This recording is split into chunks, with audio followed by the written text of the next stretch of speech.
Hare Krishna. So this week we're going over the third lesson. And can you all see my screen? Picture of Prabhupada? Anyone not see it? We can see Prabhupada. Okay.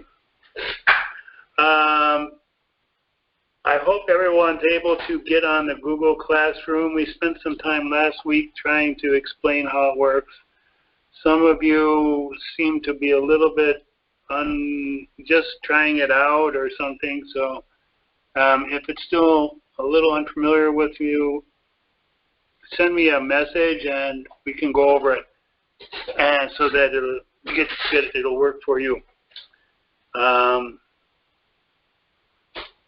Thank you all for joining us today. So, Nectar of Devotion, given to us by Śrīla Prabhupada. This is a picture of Prabhupada here when he's giving his classes at the Radha Damodar Temple on Nectar of Devotion. So it's a very specific picture, very noteworthy here. So let's move forward a bit. First of all, recapping the Sat Gosvāmī Astakam, Rūpa Gosvāmī, the leader of the 6 Gosvāmis, and this verse here gives a particular glorification of him and his associates. Nana Shastra Vicharanayika Nipuno Sadharma Samstapako Lokanamita Karano Tribhuvane Manyo Sharanya Karo Radha Krishna Parada Vinda Bhajana Nandena Mataliko Vande Rūpa Sanatano Raghuyako Shri Jiva Gopalako. So, translate unto the 6 Gosvāmis, namely Sri Rūpa Gosvāmī, the author of Nectar of Devotion, Sri Sanatana Gosvāmī, Sri Raghunath Bhatt Gosvāmī, Sri Raghunath Das Gosvāmī, Sri Jiva Gosvāmī, and Sri Gopal Bhatta Gosvāmī, who are very expert in scrutinizingly studying all the revealed scriptures with the aim of establishing eternal religious principles for the benefit of all human beings. Thus they are honored all over the 3 worlds, and they are worth taking shelter of because they are absorbed in the mood of the gopis and are engaged in the transcendental loving service of Radha and Krishna. Very important to note here that the Rūpa Gosvāmī and the other Gosvāmis, they studied all different parts of the Vedas, the Puranas, Upanishads, and other related scriptures, and they pulled out the essence of religious principles on the order of Lord Chaitanya. And they're delivering to us in these books like Nectar of Devotion, so that we don't have to study all these books to find out exactly what is devotional service and how to execute it. We just have to read their books. Okay, so let me go on here.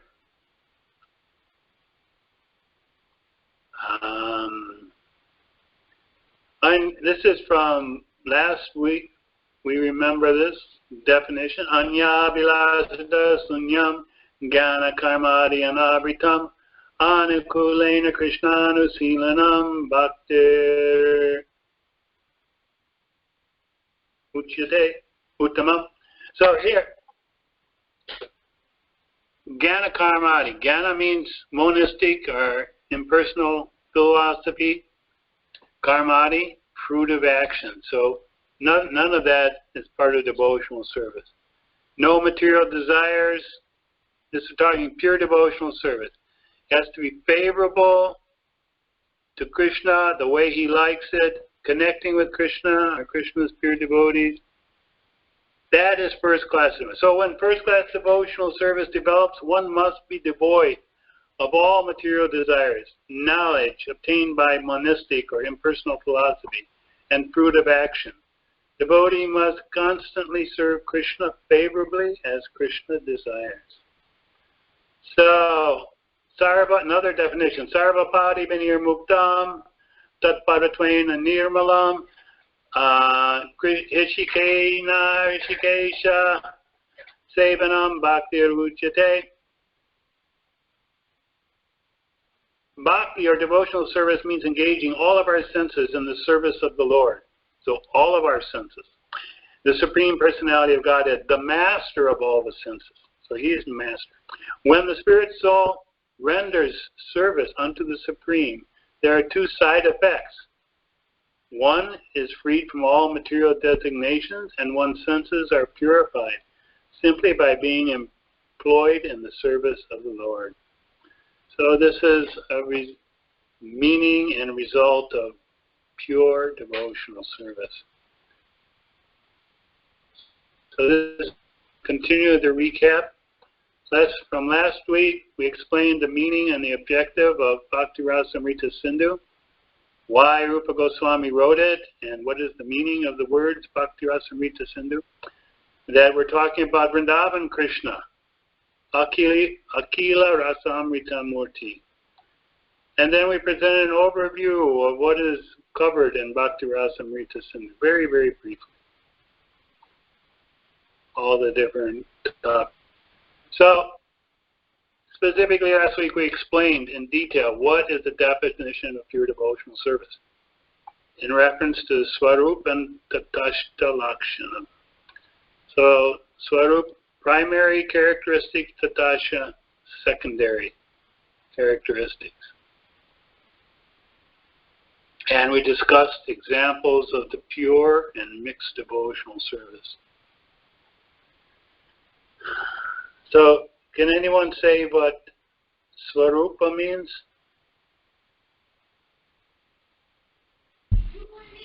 Like the appearance. The what? The appearance, the physical form. Not opulence, no. Appearance. Adherence. Appearance. Adherence. You see them in front of you. Appearance. Adherence. Rūpa is the appearance, like a physical form, like a... Well, this is the primary features or forms of devotional service. Swarupa, that's the primary characteristics. So when you're saying appearance, it means what the core of it is about.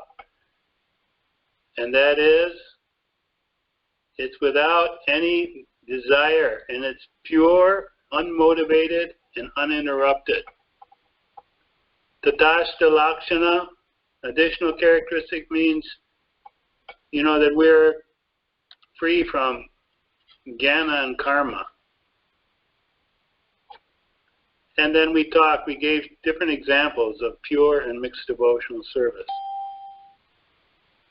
And we each identified in those cases what was pure and what was mixed.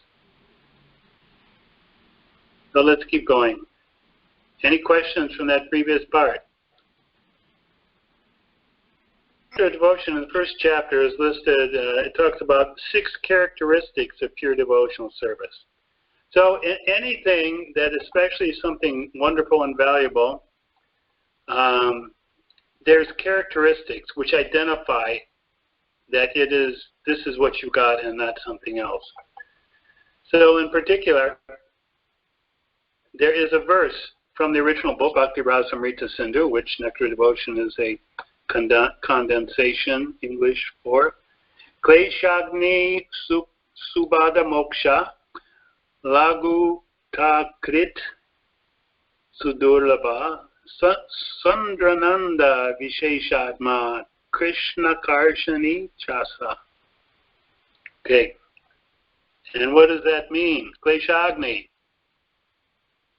Subhada, moksha lagutakrit, sudurlabha, sandrananda vishesh atma, and Sri Krishna karshani. So these are the 6 characteristics mentioned in the verse. And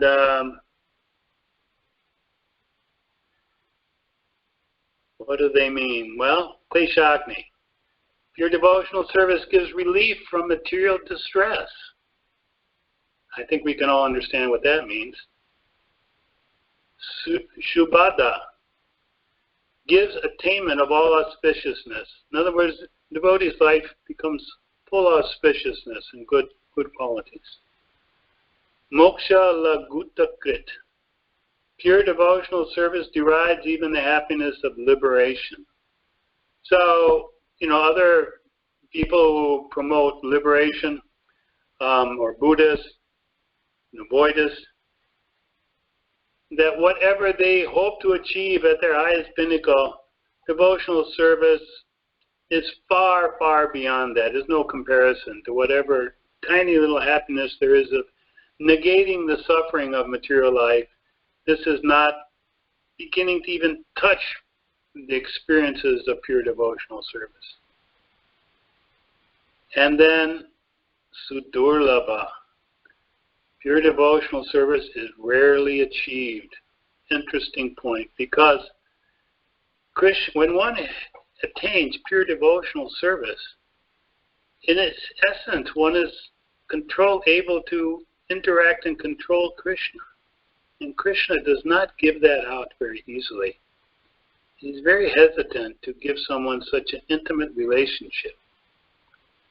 And just like you may be hesitant, especially now during this coronavirus, to let people into your house. You may know them, you may talk to them on the phone, see them at work or in the shopping, but to leave them come and enter into your house is something very special. Especially, you first walk in the house, that's one thing, but back in the inner parts of the house, you don't let people in there unless they're very well known and you're very comfortable with them. So, a crude example. Sandrananda Visheshatma. It puts one automatically in transcendental pleasure. So, transcendental pleasure is not something one works for. He experiences automatically and to a very high degree. The material pleasure doesn't even compare. There's not even like a drop compared to an ocean. There's no comparison.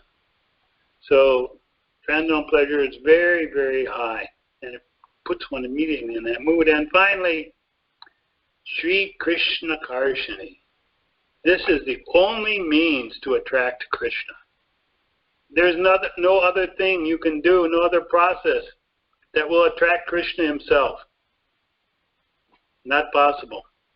Krishna is only attracted and interested in pure devotional service. Again, Kleshagni. Pure devotional service brings immediate relief from all kinds of material distress, from page 3. Shubhada. Devotional service is the beginning of all auspiciousness. Moksha Lagutta. Those in pure devotional service deride even the concept of liberation. And that also is evidence that pure devotees are not even interested in doing anything except whatever Krishna desires. They'll stay here in the material world if Krishna desires. They're not interested in liberation. And Sudurlabha, pure devotional service, is very rarely achieved. Sandrananda Visheshatma, pure devotion automatically puts one in transcendental pleasure, from page 3. And again, page 4, Sri Krishna Karshani. Pure devotional service only means to attract Krishna. So, we have now to look at the practices of bhakti and where these characteristics fit in the levels of bhakti that we're practicing. So sadhana bhakti is when we're practicing, chanting 16 rounds, reading the Bhagavatam, Bhagavad Gita, offering all our food, different things, arti, worshiping Krishna, visiting holy places. So the result of that, the first immediate symptoms, free from distress. We can become free from all kinds of distresses. And Shubhada, auspiciousness, appears in the life. So, very important that this comes at the stage of sadhana bhakti, when one's pure. Now, we'll cut some points in a minute here, but let's see. Bhava bhakti, which is a much higher state, that's when moksha lagutta krit actually manifests. This feeling that moksha is not even important. Because in Bhava Bhakti, that level of devotional service, one is experiencing wonderful emotions, ecstasy, and moksha, just being free from material pains, is insignificant. And also he experiences the sudurlabha, very rare. He's now reached a very rare level in what living entities in this material world attain. Very rare. And then prema bhakti, pure love. At that place, at that level, one experiences this intense bliss. Sandra Nanda Visheshatma and Sri Krishna Karshini. One is completely attracted Krishna by his devotion. So we can see these appear in this diagram. They're experienced at the highest level, all the levels, are all these different characteristics, but certain ones according to what level you are. Bhava, sadhana, prema. Any questions on that? I know it's a little different concept, and let me go a little further then. Klesha Agni, material distress. So kleshas, these are the material distresses. Anyone know what kind of material distresses typically the categories are? Give me one. Yes. But I'm thinking of three categories. Yeah, I'll give you one. One is the distresses coming from other living entities. A second one is coming from material nature, like the weather, or maybe the coronavirus. And the third one is coming from our own bodies and our own minds. Different diseases, old age, mental disturbances. And Agni means it destroys all these distresses. Wow. Powerful. It's kind of like the ultimate painkiller. So, evidence, Chaitanya Charitamrita Madhya Lila, Chapter 17, text 95. Devotional service is kleshagni, even for beginners. This means it reduces or nullifies all kinds of sufferings. So we commonly hear devotees will say, I deserve to suffer so much more, but Krishna's kindly given me only a drop. It's a recognition that, our sufferings have been greatly reduced. Now, another one. Simply by chanting the holy name of Krishna once, a person is relieved from all the reactions of sinful life. Madhya Lila 15:107. Then we know from the Tulsi's prayers, when a person circumambulates Srimati Tulsi Devi, all the sins he may have committed are destroyed at every step, even the killing of a Brahmana. Let's see if there's any. So, but we hear some different reading here from Nectar Devotion. We'll see in page 91. A devotee should not expect immediate relief from the reactions of his past misdeeds. So we may be thinking, okay, when do I get relief from all this? I don't want to suffer anymore. But Prabhupada explains, don't expect that immediately. And he says, a devotee who is not perfectly freed from the resultant reaction should therefore continue to act in Krishna consciousness seriously, even though there may be so many impediments. And we do know, many of us go through different impediments. Family life, jobs, sickness, coronavirus, other living entities, the weather, so many things become impediments that we challenge us to stick firmly with our devotional service. And then again, there's another statement from Bhagavad Gita, Sarvadhamam Parichaja Mamekam Charanam Braja Ham Tom Sarva Pabebhyam Moksayachmi Masucha. Abandon all varieties of religion and just surrender unto me, I shall deliver you from all sinful reactions. Do not fear. So Krishna says, if you surrender, I'll free you from all the sinful reactions. And Prabhupada says, Śrīla Prabhupada has extended Sri Krishna's statement in the Bhagavad Gita to the spiritual master, who is Krishna's representative, that if you surrender to the spiritual master at the time of initiation, you become free from all sinful reactions. So which is it? Are we free or are we not? Are we actually free from all sinful reactions immediately when we surrender, or do we gradually become free? Who would like to give an answer here?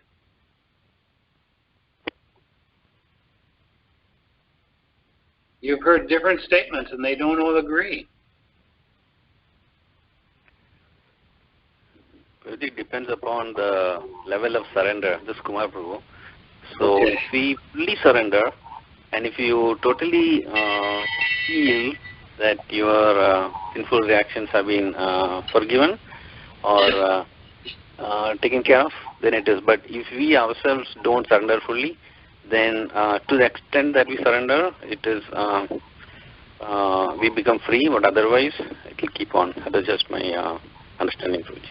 But how about the example of Chitraketu Maharaj? He was a pure devotee, and he was traveling over the universe glorifying the Lord. He saw Lord Shiva speaking in the assembly with his wife there seated on his lap, and he briefly laughed, and then Parvati cursed him to become a demon, and he had to become a demon. He had no offense intended, but he got a reaction there. Right. So above all these cursings, Prabhuji, my understanding is that I think we mentioned that some time earlier that Krishna allows these things to happen or makes these things happen for a blessing later on, for another purpose later on. Which Okay. is, so some of the sins that some of the reactions we suffer is because of our own karmic conduct. No. Karma is finished. At the time of initiation, once karma is finished, the spiritual master takes it all. Finished. Let's see what the answer is. She has given some other hints which could help us resolve this question. He has said that when the devotee surrenders to Krishna, Krishna will take charge of the devotee's sinful reaction and use the devotee's sinful reaction for the best benefit of the devotee. Swami, in a class on Nectar devotion, explains that. So what does this mean? Because in his mind, the devotee may still maintain the remnants of his previous sinful mentality, the Lord removes the last vestiges, the last remaining parts of his enjoying spirit by giving his devotee punishments that may sometimes resemble sinful reactions. Although a devotee has surrendered to the Lord's devotional service until he is completely perfect in Krishna consciousness, he may maintain a slight inclination to enjoy the false happiness of this world. And this is very important to understand. Krishna uses what appears to be our karma to further perfect us and purify us, and to remove those last remaining desires to enjoy in material world. Reactions are removed, but those desires, we're inclined to try it again. We know it's no good, but we may do it again.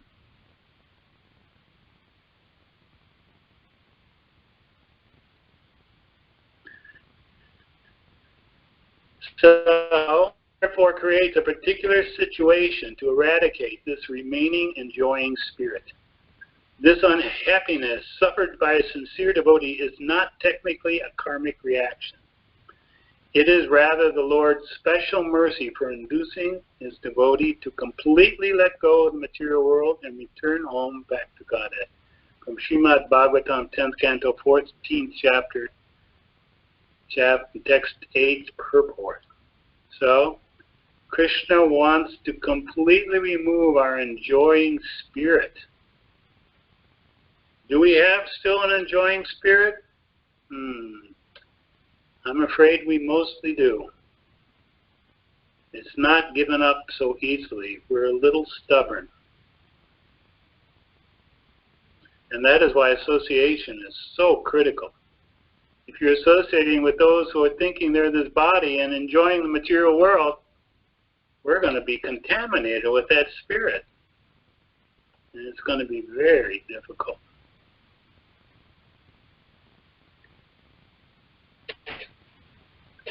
So, kleshagni, tate nukampan sushamikshamana, bunjana ibadma kritam pipakam, vidvag vapur bir vidadan namaste, jiveta yo mukti pade sadaya bhak.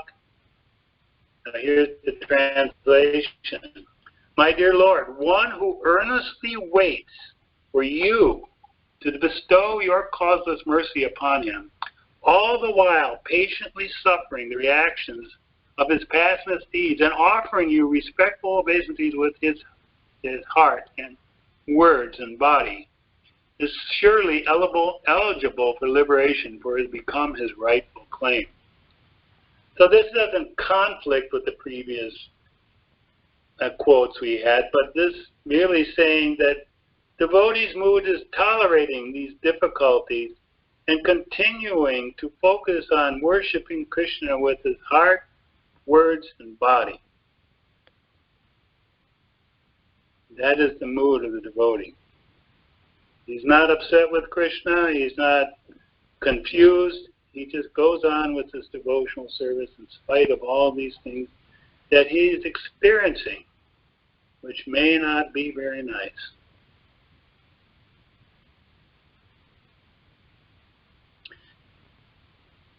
Another verse. Anuvasham anuvinami har isye taddanam shanat tato danam yajyanti yasya svajana dukkha dukhitam. Or the personality of God has said, if I especially favor someone, I gradually deprive him of his wealth. And then the relatives and friends of such a poverty-stricken man abandon him. In this way, he suffers one distress after another. Bhagavatam 10:88-8. Now, doesn't this look interesting? Look what we have to look forward. When we're actually getting the favor of Krishna, he may take away all our wealth, so our friends and relatives will forget us. And this will cause us a lot of suffering and distress until we're completely surrendered to Krishna. This one may shake you a bit, because none of us want to be standing there begging on the street with nothing. Is there anyone who's looking forward to that? Let me know. I would like to find out.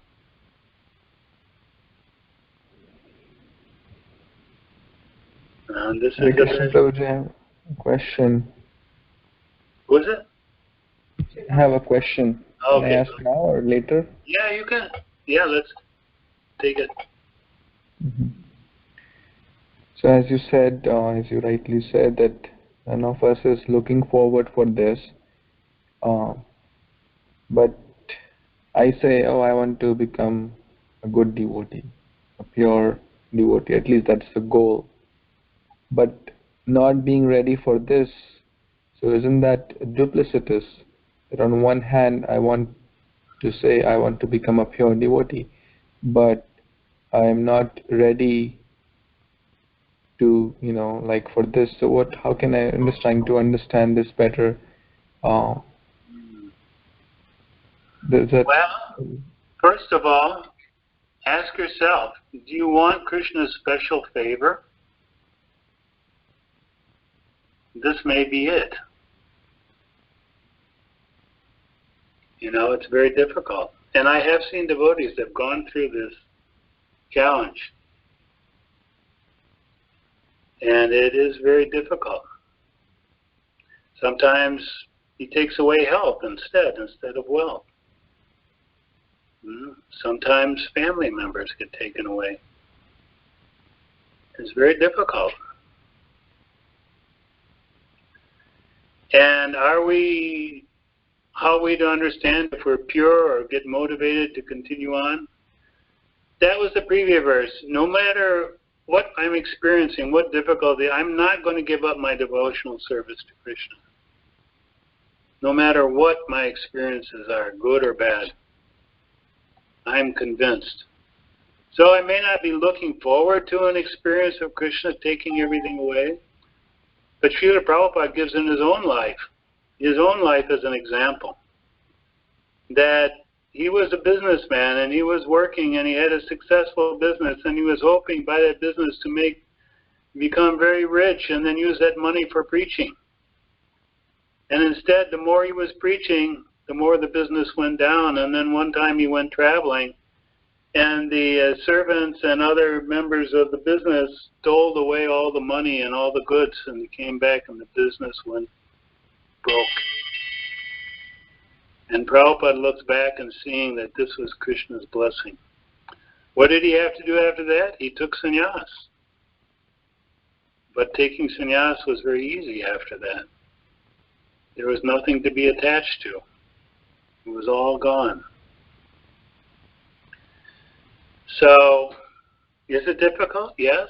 But then Prabhupada said, look, now what I have, after coming to America, I have so many wonderful followers, sons and daughters. I have, every city I go, I have a big house. And I have a car and a driver. He said, even great rich people like Birla don't have this. He said, so Krishna gives it all back in a different way, if you remain detached. Is that okay? Thank you, Prabhu. Okay. Early stages of Krishna stages one goes through. In the beginning, Shraddha, one develops a little faith. What does that faith come? By coming in contact with another devotee.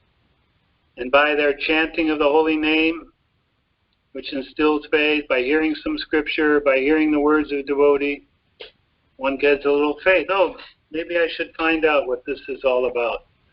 Maybe I should read Bhagavad Gita. And then he thinks, there are those Hare Krishna people in Tampa that are meeting in their satsang. Maybe I should go and join that group. They seem like nice people. Sadhu Sangha. They look forward to associating with devotees. Then after that stage, Bhajana Kriya. He starts trying to take up the process. Chanting, japa, reading Bhagavad Gita, hearing Bhagavatam, doing devotional activities, worshipping Tulsi. So he begins. And he may even at that time take up initiation of a bona fide spiritual master. Then comes Anartha Nivritti, the stage of getting free of unwanted attachments and offenses. This is a very bumpy stage. A lot of ups and downs, a lot of struggles, but it's very urgent to go through this stage. This stage is really called choppy waters and troubles devotees the most. This is a very important milestone in our spiritual journey, and we must make all endeavors to cross it, and it won't happen automatically. And even devotees may get stuck here for a very long time if they don't diligently try to get free from offenses and material attachments. So, Anartha Nivritti. But that's only level 4. Could seem like a vast wasteland where there's not a lot of work and not much of the real juice of Krishna consciousness coming. Those first 4 stages. Then kleshagni, the eradications of anarthas occur because one is working on it, anartha nivriti. And then what happens? Well, we go in reverse order here, except for anartha nivriti, getting free from unwanted attachments and offenses. Then comes nishta. After we come out of anartha nivriti, we come to nishta, firm faith and steadiness. That I would never give this up no matter what, I will continue. And then at that stage, the anarthas begin to go away completely or pervasively. Then, ruchi, a deep taste. One cannot live without practicing devotion. He gets such a deep taste for it. He loves to hear the kirtans, all that. He loves to offer Krishna prasadam and to serve Krishna in so many ways. More absolute removal of the bhakti anarthas. Then ashakti, he becomes very attached to Krishna. So then all the sinful and pious anarthas are going away completely and absolutely. Then bhava, spiritual emotions, begin to become prevalent in his life. And at that stage, almost completely absolved of namaparad. Then comes prema, pure love for Krishna. Krishna's intimate associates, where namaparads and all other anarthas are completely gone. And when one attains the Lord's lotus feet, then absolutely everything is gone. Yeah, All the anarthas are gone. So we have 9 stages to go through. Huh? Anartha, we said, is attachments and offenses, unwanted things. So we should not think that, oh, I'm on the level of bhava or ruchi. Mostly we're barely trying to get to anartha nivriti.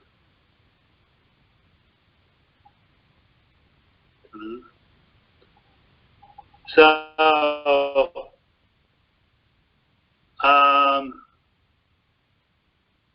let's go back here. Any questions, comments on this level here? I mean, for me, it's very important that everyone understand these because we need to know where we're going. We need to see the roadmap, where we're going and where we're at. Otherwise, people don't approach the devotional service with the right mood and the right intensity. And they don't do the necessary work they have to do. Swami, I have a question. Okay. So early stages of Krishna consciousness have 4 points. Sadha, Sadhu Sangha, Bhajan Kriya, and Anartha Nibritti. And then the number 5 to 9, it's an advanced stage of the Krishna Number 5 consciousness. to 9, it's very high stage. These are stages where Krishna consciousness has such a strong taste that, nothing disturbs you. Nothing distracts you. Is that your question? Yes. So my question is, up to 4 is the early stages, and then the other 5 are the advanced stages, which include prema, bhava, ashakti, ruchi, and nishtha. Am I correct? They are. What are they? Are those on the advanced stages of? Advanced stages. Yes, they're advanced stages, definitely. Okay. Okay. Good. Thank you. Yeah, mostly we're back here. Let's see. I'm going the wrong way. Sorry, I'm getting you ahead here. Okay, come back. There we go. Mostly we're going through Shraddha, Sadhu Sangha, Bhajana Kriya. trying to get to that stage where we are practicing seriously, chanting 16 rounds, following the 4 regular principles, and preparing ourselves to initiation. Yeah, the 4, no meat eating, no gambling, no intoxication, no illicit sex. Those 4 activities are avoided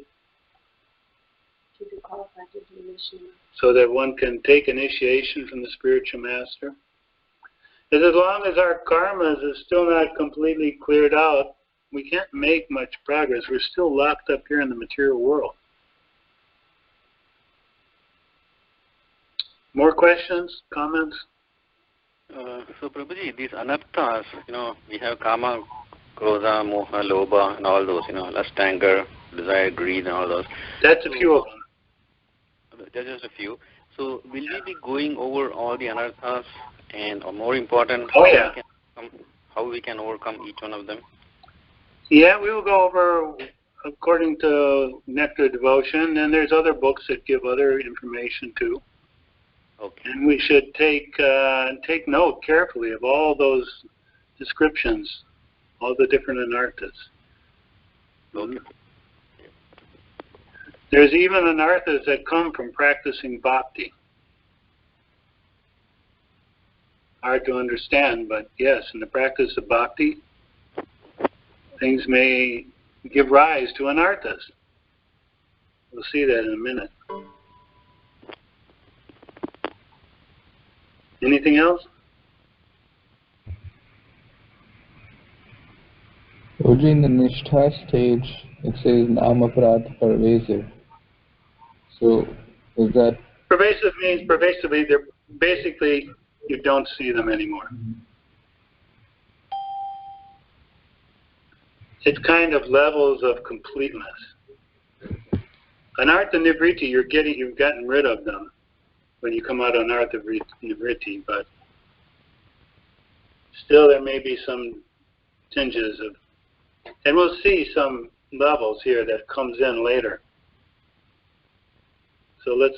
Can you explain the absolute, complete, pervasive? Well, that's what yeah, like I say, there's little tinges of anartha still left as far as attachments and challenges that we may face, and let's see some of those here in a minute. So in Nishta, you will still have a little Namaprata.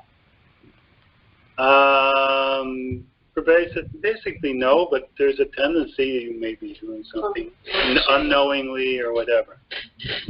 Or you may be tested and you may fail the test. Let's take a look. Now let us discuss Tarangarangani, the last stage of Anishta, devotional service. In describing the nature of bhakti, it is said that everyone is attracted towards the reservoir of bhakti, the devotee. So the devotee he holds the bhakti. He is a container of bhakti. The devotee himself becomes a treasure house of good qualities and mercy. So as he's advancing this all auspiciousness, he begins to exhibit all good qualities and mercy. And these characteristics attract people, who in turn crown the devotee with wealth, adoration, distinction, and position. And rightly so. They should offer these things to the devotee because that's their duty to offer them. Although these accolades come to him as byproducts of bhakti, they nevertheless may stunt the spontaneous growth of the creeper of devotion if he uses them for his self-aggrandizement or his own enjoyment. In other words, people are giving him lots of money and lots of distinction, and he begins to lord it over other people, and he may use his position to, get certain advantages, or he may accumulate some wealth because everybody's doing so much donations, and then he may use it for his own benefits. So these will disturb his devotional development if he becomes distracted by these accolades that are going to come. They very likely will come. So be warned. They may come to you. as you become really advanced. And then what will you do? You get distracted? Oh, now I'm a great person, I'm important, I am wealthy, I have so many followers, look at this. We can see all these bogus yogis, this is what they get from their followers, and they get absorbed in it. They buy so many big fancy cars or houses to enjoy, and so many servants and followers, and they become totally disturbed and move away from the spiritual path because of that. So you can see here how bhakti may bring up anarthas.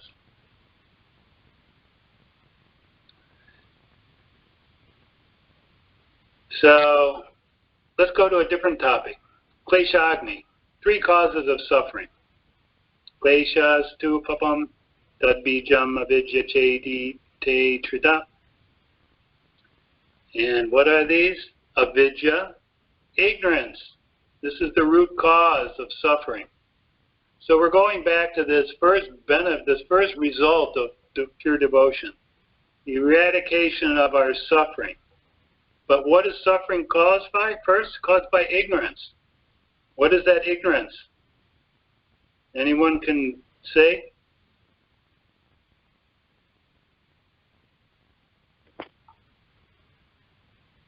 Not knowing our Swarupa?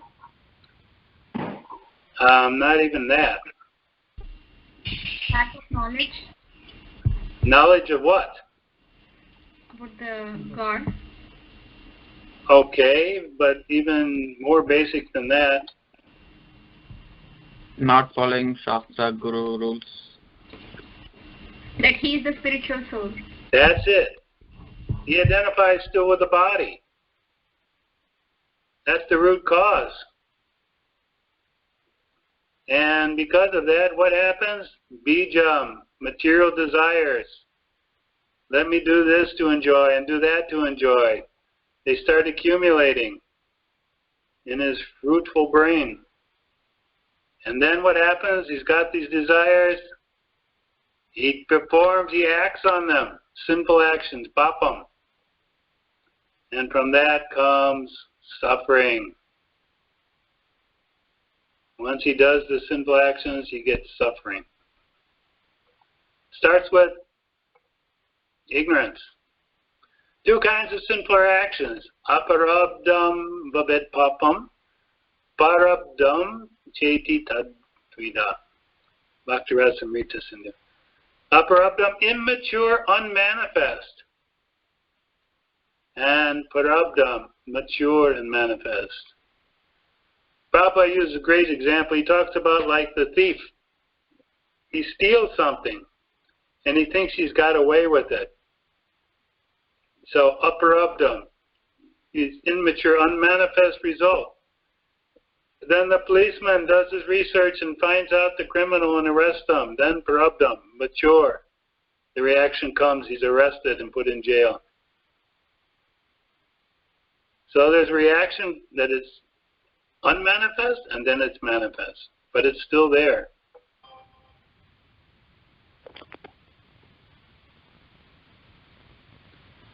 Sinful activities are of 2 kinds, those that are mature and those that are not. The sinful activities which we are suffering at the present moment, right now, are called mature. Many sinful activities are stored within us, and we have not yet suffered and are considered immature. So, yeah, all of a sudden something happens, a coronavirus, and people are like, where did that come from? Yeah, that was just waiting to happen. It wasn't mature yet until January, and then it started to come, and it's rolling out all across the world. A global sinful reaction.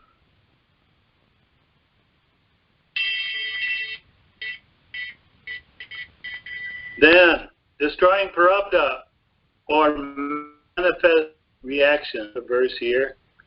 I will not go through it all right here, but this is spoken by Kapila to his mother Devahuti.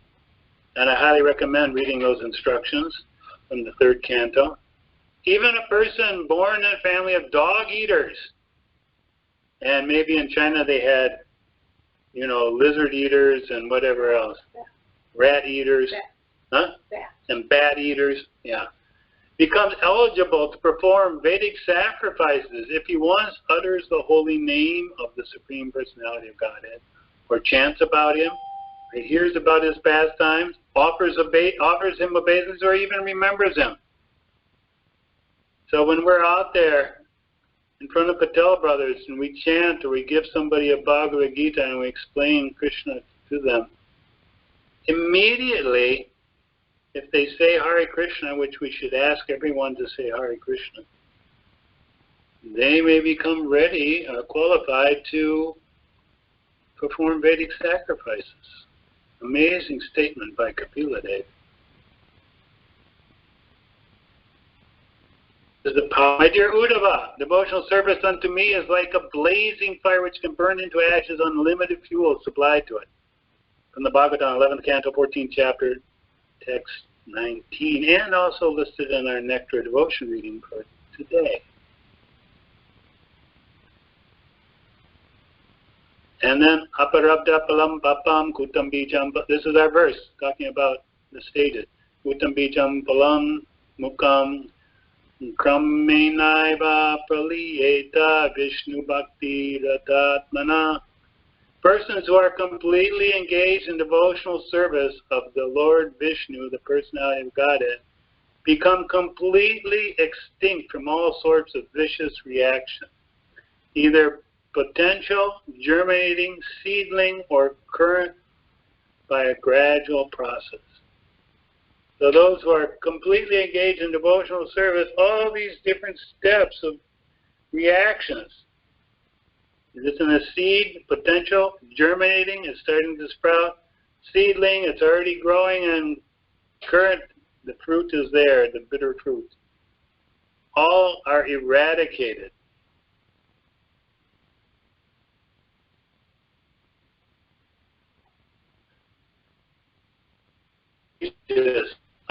And are analyzed herein. Palan mukham, vice that, or sinful reaction, vice, sinful action, the same idea here, is that we may be undergoing at the present stage of life.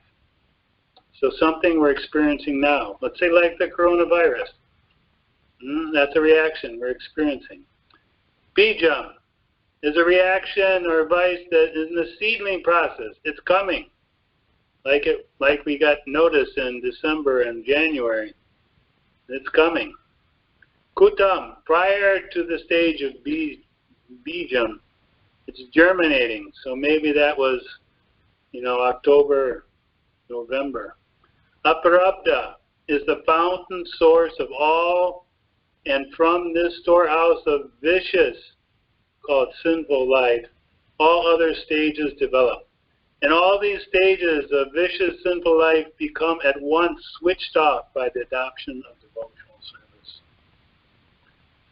So just contemplate this, that by devotional service, of course we're talking pure devotional service, all these reactions are turned off, stopped, whatever stage they're in, for that living being, that pure devotee.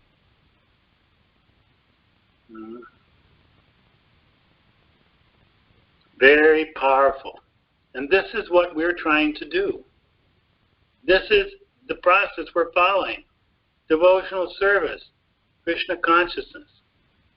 And so this is one of the first results. All this suffering from different stages of sinful reaction are being switched off. It appears that the process of extinction or removal of these reactions goes under a gradual process, but actually it is stopped at once. The example of switching off an electric fan is quite suitable here. The running fan, after being switched off, runs also for a few seconds by dint of the original force, but actually the power of the movement is already stopped. So why, in other words, it looks like the reactions are still going on, but not really the same. But what does that mean? Well, we're going to talk about what is fueling these sinful reactions. Does anybody remember where all these sinful reactions originate? Desire. Huh? Desire. Desire. What's before desire? Identifying the body, not the soul. Yes, identifying with the body. Ignorance.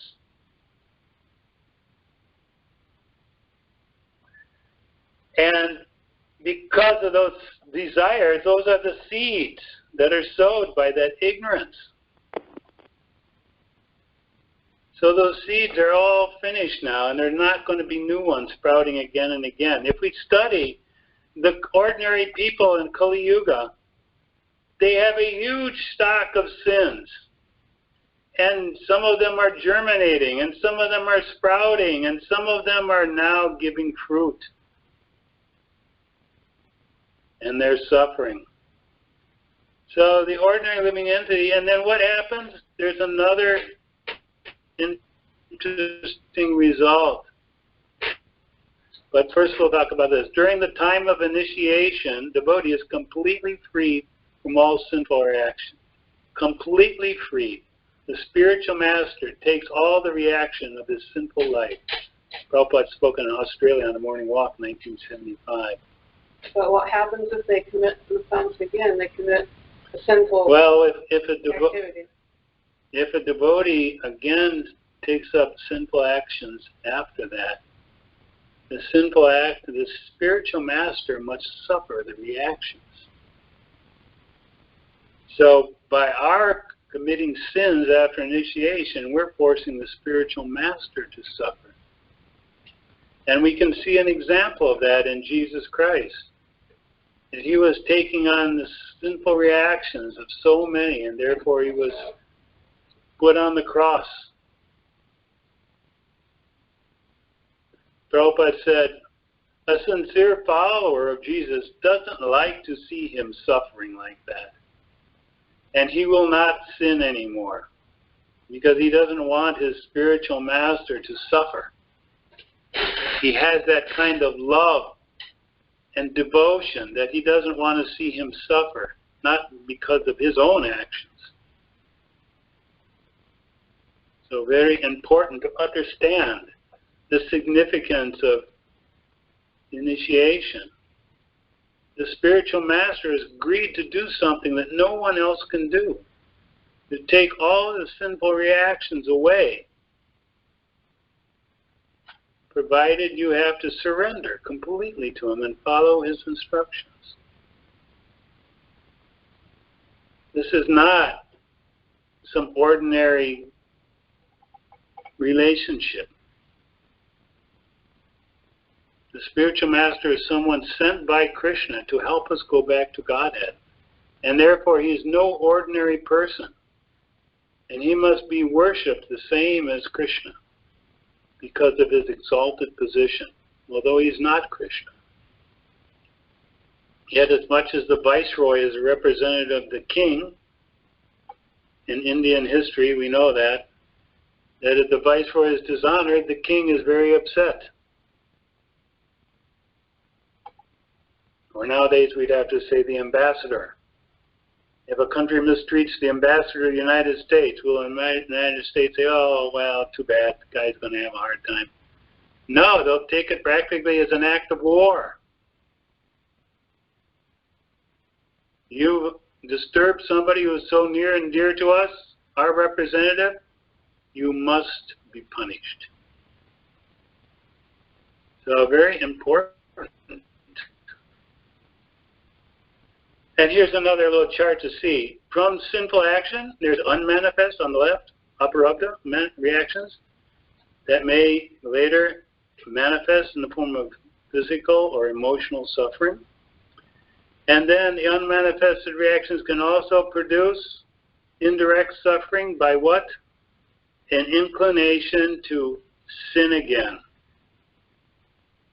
This is why the prison systems don't work. The prisoner has committed a crime, he's put in jail, and when he's released, he still has this sinful cycle going, and he's inclined to do the same thing again because they haven't removed this desire from his heart. They punished him, they gave him a reaction, but the desire is still there, and so he does it again.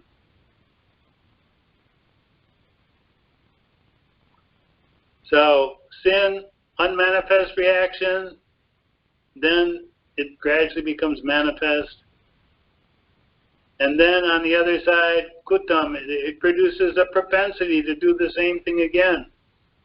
And it produces a more sinful desire, and guess where that goes? Back up, and we go around and around. That's called reincarnation, folks. Samsara. Can you see how we take body after body? It's right here in this one little loop. The sins that are committed produce the propensity to do them again, and those desires again get another sin and another reaction, and more suffering on the right side. And it goes on and on and on. And this is what the great acharyas like Prabhupada see when they see the living entities of Kali Yuga. They see all this going on and they feel compassion. Let me help them become free and come back to the happy life of Krishna consciousness. Because no other way to break this cycle.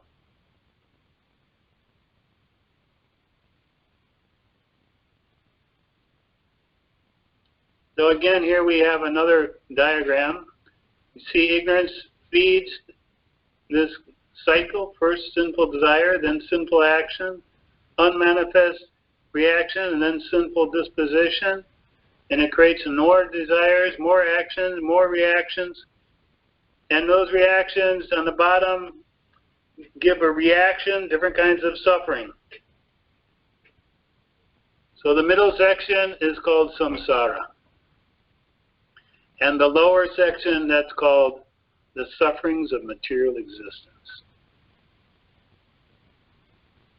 So when you hear those terms in Prabhupada's book, this is what he's talking about. And how bhakti is Lord Chaitanya's gift to us to stop all this, which is impossible to stop.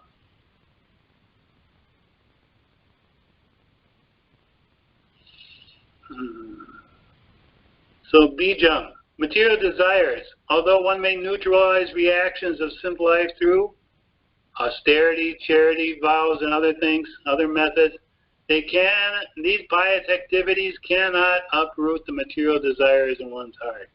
So they may try to neutralize the reactions by fasting and charity and vows and other things, but they can't stop the desires.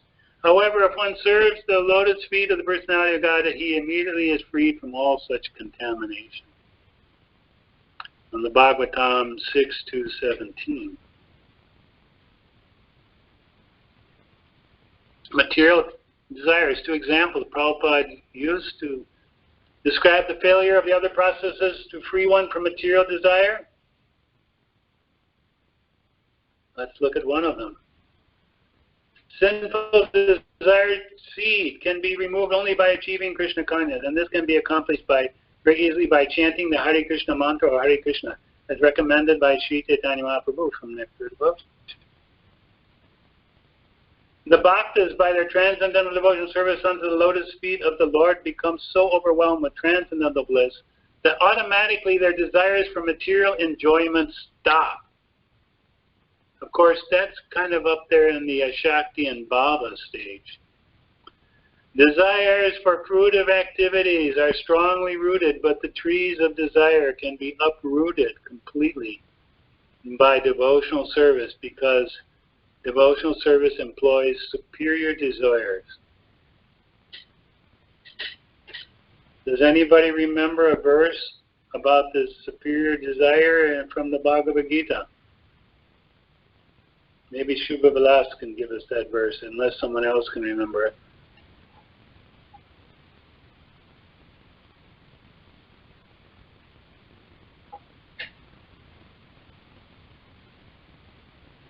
Anyone?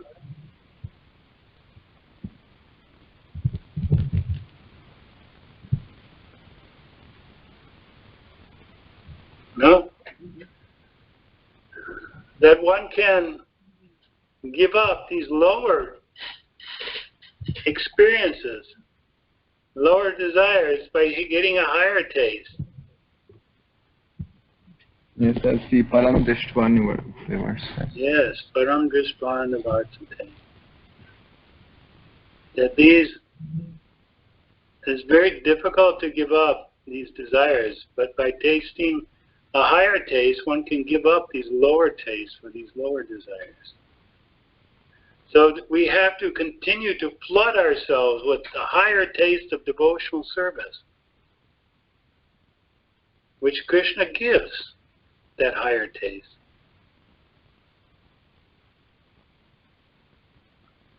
Ignorance. Nat Kumar says, my dear king, the false ego of a human being is so strong that it keeps him in material existence as if tied up by a strong rope. Only devotees can cut off the knot of this strong rope very easily by engaging themselves in Krishna consciousness. Others who are not in Krishna consciousness but are trying to become mystics or great ritual performers cannot advance like devotees. Therefore, it is the duty of everyone to engage himself in the activities of Krishna consciousness in order to be freed from the tight knot of false ego and engagement in material activities. From the Bhagavatam 4:22-39, Nectar devotion. So, devotional service is what will destroy that ignorance. It's very important that we destroy that ignorance. We come out of this level of thinking we are this body. We can say that, but to realize it is an accomplishment. It's a serious activity, a serious level of attainment. This tight knot of false ego is due to ignorance, and as long as one is ignorant about his identity, he is sure to act wrongly, and thereby become entangled in material contamination. From our readings today, Nectar devotion. There are many, many snakes. Another example Prabhupada gives. Snakes on the ground in the forest. And when a fire takes place, it burns the dry foliage, all the dry leaves. And the snakes are immediately attacked, which means they're burned up.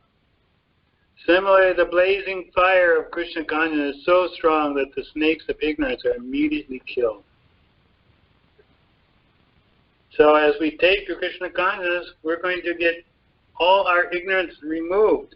It may go away easily, or we may painfully give it up. Sometimes we want to remain in ignorance. Reminds me of the story about the person who wanted to give up smoking, was it? And he approached Prabhupada and said, you can do it voluntarily, or you can do it the hard way, and Krishna will make you suffer so bad that you'll have to give it up. So like smoking, you can stop buying cigarettes and give it up, or you can get cancer, and then you'll have to give it up. Which do you choose?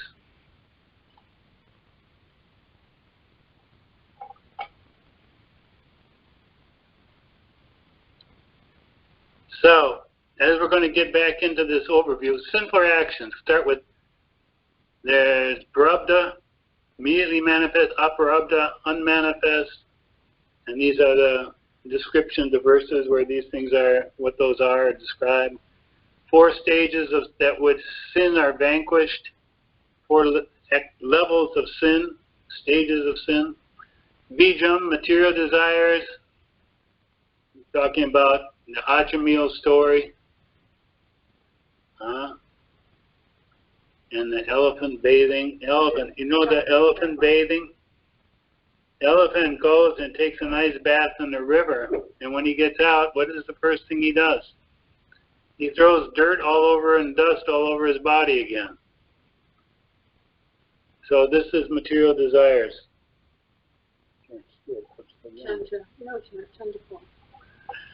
So we don't want that. Material desires, if we still have material desires, it'll be like the elephant bathing. Anything that we do will still come back.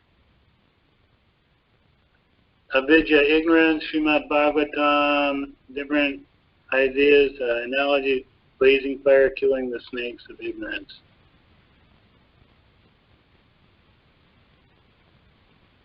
The best means of obtaining relief from distress, devotional service, has that power to actually nullify all kinds of reactions to sinful deeds. The sinful desire seed can be removed only by achieving Krishna consciousness.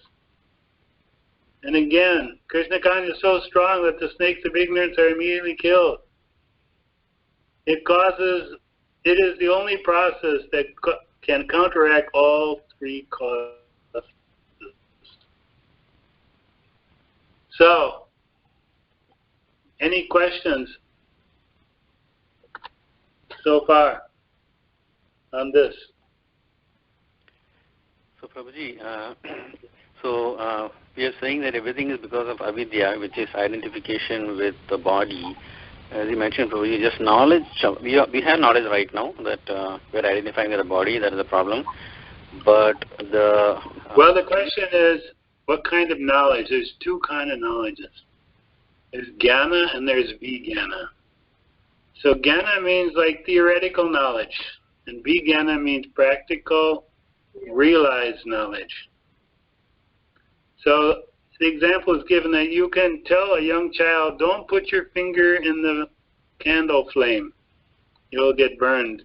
So he may say, all right, theoretically, yeah, that may happen. But if he actually puts his finger in and gets burned, that's the realized knowledge. All right, I know what this means now. I've gone through this pain and suffering. So one can get knowledge either way. Go ahead. Is there more questions than that?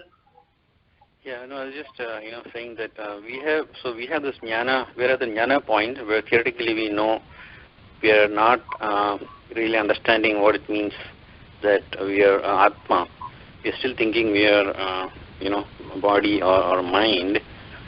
So to as you said, to get the vijnanam, the realized knowledge that we are the Atman, is there any process for that, Prabhuji? That's what we've been talking about the whole afternoon. Devotional service.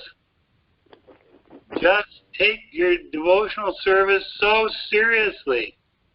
That is the top priority in your life, in all places, in all circumstances.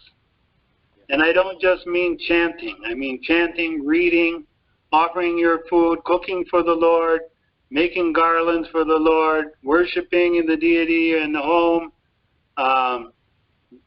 visiting either online or in person the holy places. Keep filling your head with Krishna Katha 24 hours. So that as soon as you close your eyes, you can think of nothing but Krishna. There's nothing else in your brain but Krishna. Prabhupada said, we want to do that kind of brainwashing. Then when we so absorb like that, constant hearing, no breaks, then we'll come to a different level of realization and consciousness.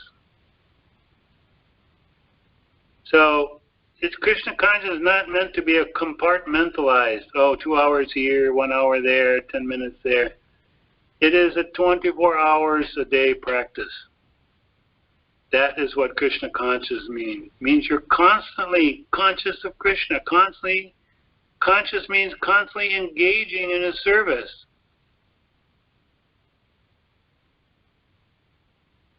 So a devotee is always very eager. How can I serve Krishna now? How can I best use this moment to please Krishna? Right now, every moment he's thinking like that. How can I use this moment now to serve Krishna? So that is how you get to vijnana. Because that's our identity. Servant, eternal servant of Krishna. And that is the mentality of those in the spiritual world. How to constantly serve Krishna. And we go through the same process. And by doing that, all these thoughts and desires in the material world will just disappear. They'll fall away. Like a glass, if you fill it with some ink, you put some ink on the bottom, and then you keep filling it with milk, more and more milk, more and more milk, till finally all the ink is gone. Is that possible? Yes, Prabhuji. Do you think this is something you could do? Yes, with Krishna's help. So, Krishna's help comes in from other devotees as well. Prabhupada said, we have so many books, they are not simply for selling. They are for my students to read and to understand very deeply. It is not simply some theoretical understanding or some leisure pastime. Like I mentioned one time, I had a person who was visiting the temple, and he bought a whole set of Bhagavatams from me. And he came back the next week, he said, I read them all. I was like, what? Yeah, I'm a speed reader, I read them all. But he couldn't remember anything. What to speak of practice it. So there's a process whereby we read something, we think about it, we meditate on it, and try to understand it. And we write down our understanding realizations. We may even research it further in other places in the Bhagavatam or Bhagavad Gita to find out more information.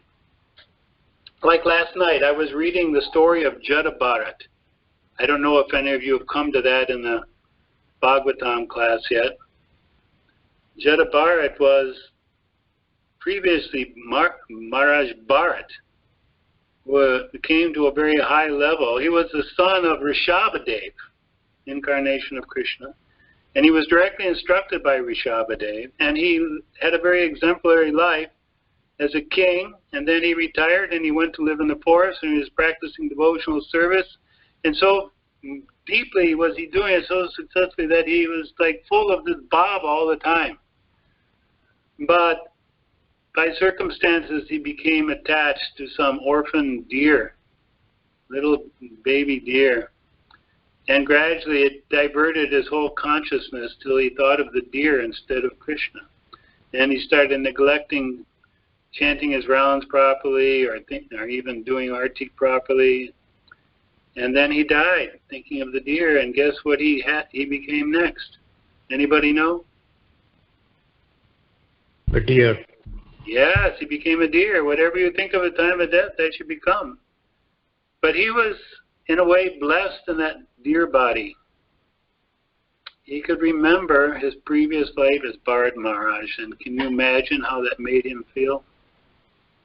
He was very, very sorry. Now, instead of chanting Hare Krishna and performing all the different devotional service, he had to walk around on 4 legs and eat grass.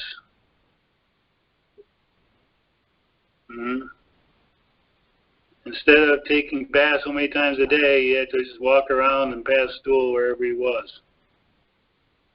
He had to live the life of an animal. Then after that life, he finished and he became Jada Bharat. And in that life, he was so determined that this will not happen again, and so remorseful, so sorry that he made a mistake, that although he was born in a Brahmin family, he acted as if he was deaf and dumb. His father tried to teach him many different things for Brahminical life, and he would do them wrong. And people would abuse him, misuse him, he didn't care. Didn't matter. He never wanted to be absorbed in material consciousness again. So finally he met this King Marhugana, who tried to make him carry his palanquin like an ordinary carrier, ordinary slave. And when he didn't carry it properly because he was avoiding stepping on ants, The king chastised him, and finally Jada Bharat spoke to him incredible spiritual knowledge about how we are not this body, and you think you are a king, but you are simply a soul residing in this body of stool and pus and urine and skin, and you are a spirit soul. You think you are the lord of so many subjects, but you are nothing. You are nothing but a tiny, insignificant jiva, as are all of us. So he gives some incredible spiritual knowledge, but that same knowledge is given in the Bhagavad Gita, but he gives it from a slightly different angle. And the king comes back to Jada Bharat and he says, you gave very good instructions, but I can't understand them. And Jada Bharat says, that's because you're still in material consciousness. You won't be able to understand the material consciousness. But he explained them again, and the king got it the second time. You are not this body. And this body is all just transformations of earth.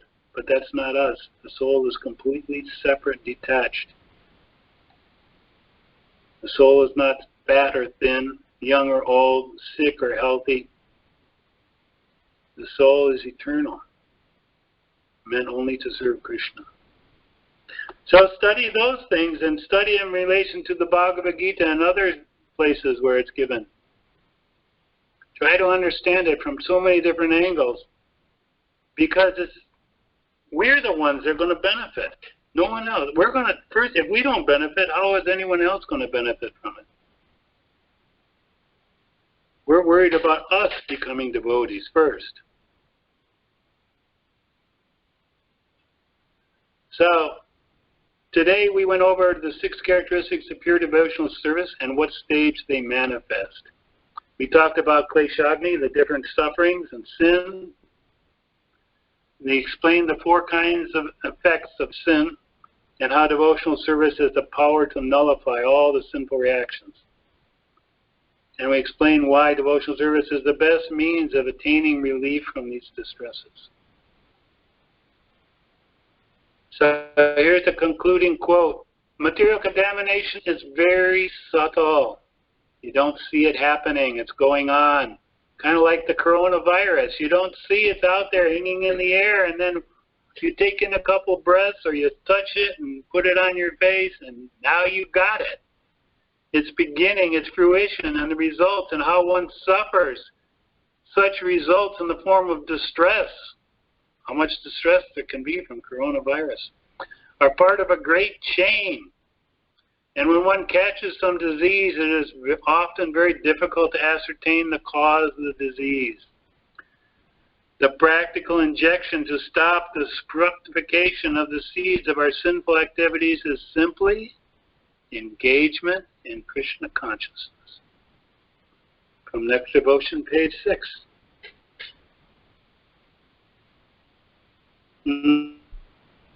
So, any other questions or comments?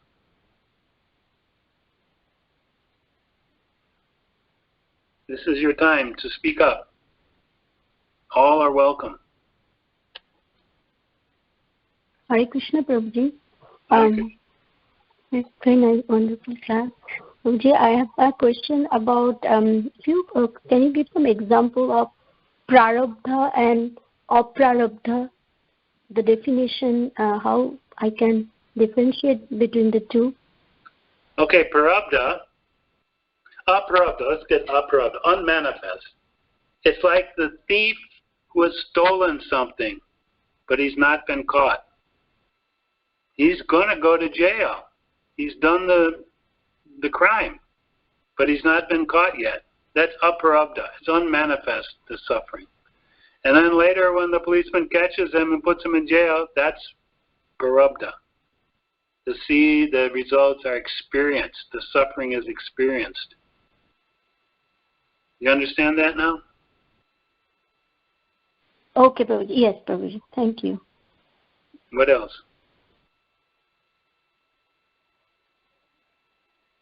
More questions? Thank you very much, Prabhuji, for a very nice class. Prabhuji, can you explain the Kutam and the Bijam? Krutam and Bijam. Okay, let's go back here. We'll go back. Well, Bijam means seed, right? Yes, Prabhuji. And that is the beginning. It means these things are coming. Material desires are coming. Get all the way back. The bijam, the sinful desires are coming.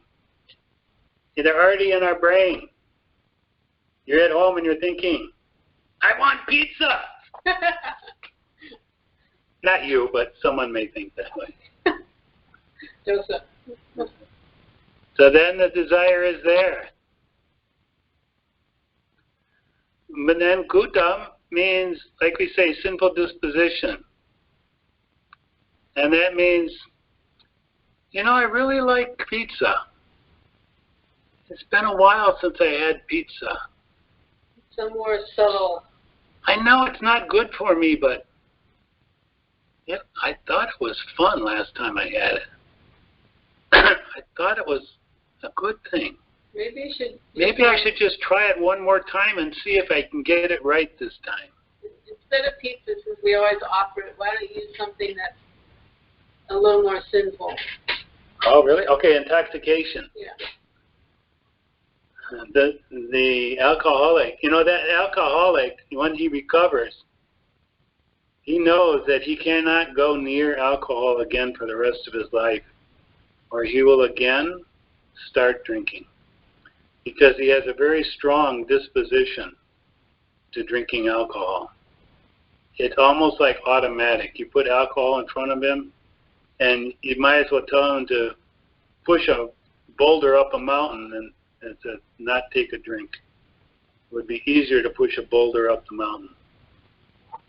Very difficult, because he has a strong disposition. Some of that is, of course, physical reaction.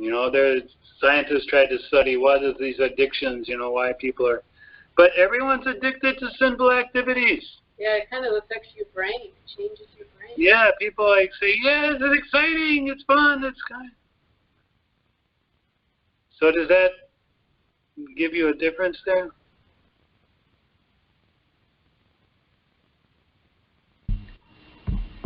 Yes, Prabhuji. Thank you, Prabhuji. I mean, if it's not clear, we can tell me why it's not clear.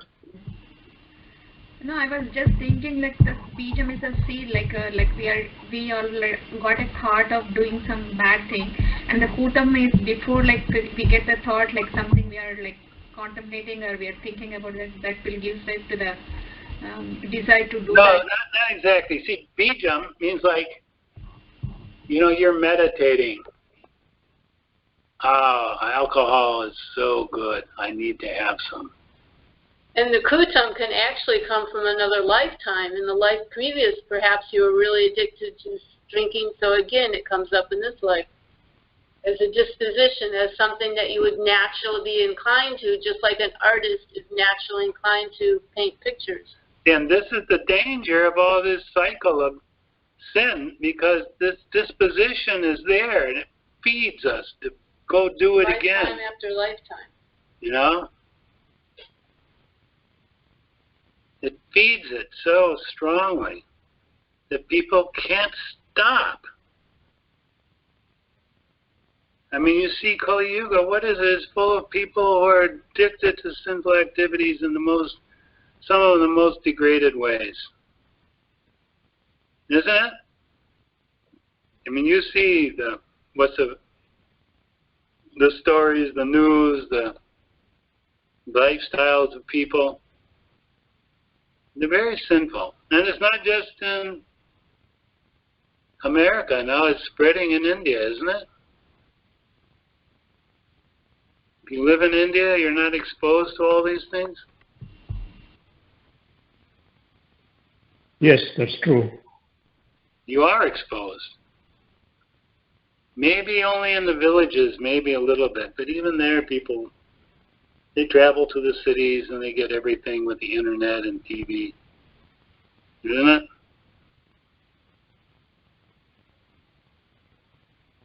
More question? Just a comment. You're mentioning the virus and actually and alcohol.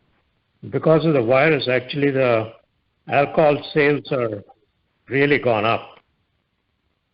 Yeah. Alcohol sales have gone up because of the virus. Well, many other sinful activities have gone up. I saw, I don't be offended, but I saw in one country, some company offered, well, they offered, that was one. What was that one? If you did something, then you got three months supply. One place, if you bought something, I forget what it was, you get 3 months supply of beer free. Another place in Italy, the pornographic company said everyone can watch this our pornography free. You won't charge. So all they're doing is increasing their bad karma. They think they're helping, and they're making it worse.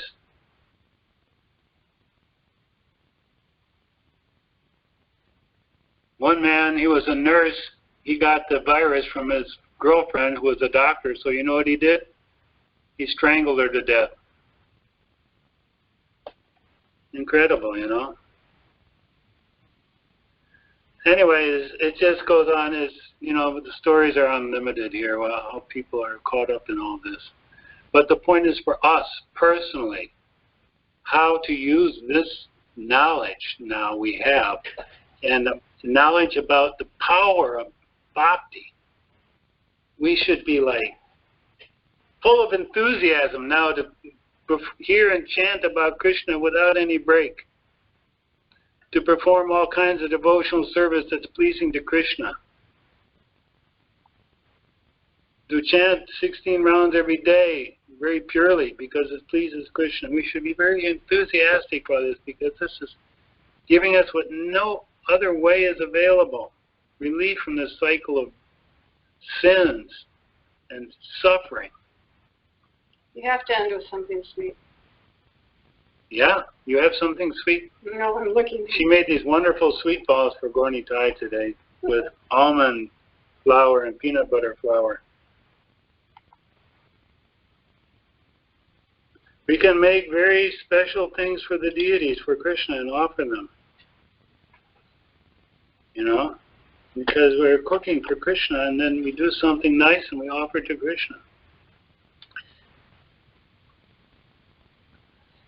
So, I guess we talked about that last very nice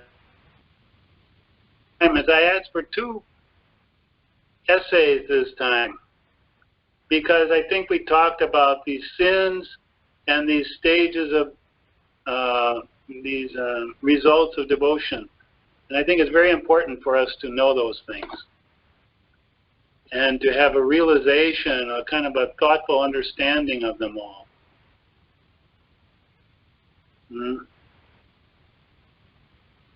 So, anything else?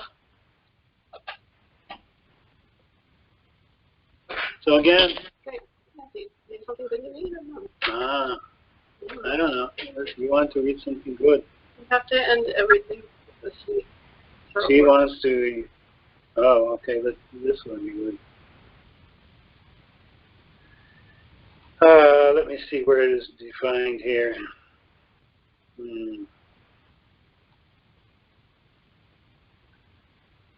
Krishna and Sudama were very intimate friends, yet Krishna and Sridham were very intimate friends, and yet Sridham, out of anger with Krishna, challenged him. When both of them began to fight, this is showing one of these indirect experiences of devotional service, chivalry. When both of them began to fight, all the friends on the bank of the Jamuna enjoyed the wonderful fighting of the 2 friends. They prepared some arrows for mock fighting, and Krishna began to throw arrows at Sridham, and Sridham began to block these arrows by whirling his pole. By Sri Ram's chivalrous activities, Krishna became very satisfied. Such mock fighting generally takes place among chivalrous persons and creates a wonderful excitement for all the viewers. So thank you, everyone. Please send me a message if you have trouble getting into Google Classroom and doing the assignments, or any file is missing, and I promise I will get to it. I was a little pre-absorbed this week, again trying to help with the Tallahassee Temple. They're struggling. Their only source of income just disappeared, dried up about 3 weeks ago. And they won't be able to get out and make much donations for another 3-4 months. So I'm trying to help them keep the doors open. It's a challenge.